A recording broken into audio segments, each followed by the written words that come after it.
Welcome to the Bake Like a Pro YouTube channel. In today's video, I'm going to show you how to make a very easy and delicious orzo salad. I'm just weighing this out here. I want about half a cup, and that is exactly 98 grams. So half a cup, 98 grams. Like any pasta, we do have to boil this to soften it up, and that's what I'll do. I'll do that, and then I'll come back. I've loaded my garlic press with 2 fresh garlic cloves, and I'm just going to get that in there. I love fresh garlic. If you don't like garlic, you don't have to put it in. That's good.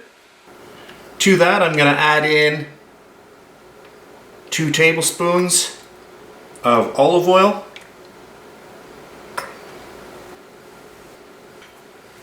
And then I'm going to add in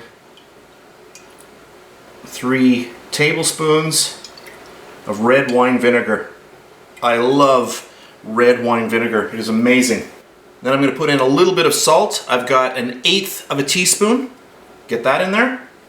And then I'm going to add in 1/8 of a teaspoon of black pepper.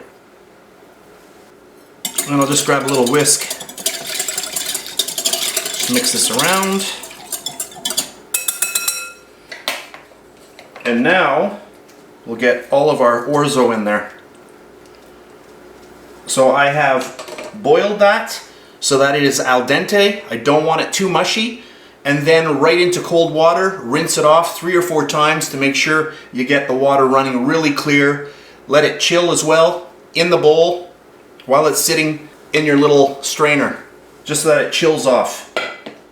To that, I'm going to add in some fresh basil, and then some nice tomato. That's just half a tomato. And then a little bit of fresh parsley. And I'm just going to mix this all up. And you can add anything else that you wish to this. Just get it around. This smells amazing. That red wine vinegar, I don't know what it is about that, but I just love this dressing with that olive oil. I'm just going to scoop it out to show you how nice this is. Try to get a little bit of everything. And anything goes in this. If you want to add some cucumber, that's great as well. Maybe it's a little bit of cheese, any type of cheese, feta cheese. Now I'll just zoom in. Hopefully you can see how nice this salad is. A really simple recipe for today. I hope you enjoyed my video. If you did, please give me a thumbs up. If you're on Facebook, you can check me out, facebook.com/BakeLikeAPro. Just go in for a little bite here. This here, you have to try it. It is amazing. So good. That's it for today, and I'll see you next time. And please subscribe to my Bake Like a Pro YouTube channel, and also click that notification bell to be alerted every time I upload a brand new video.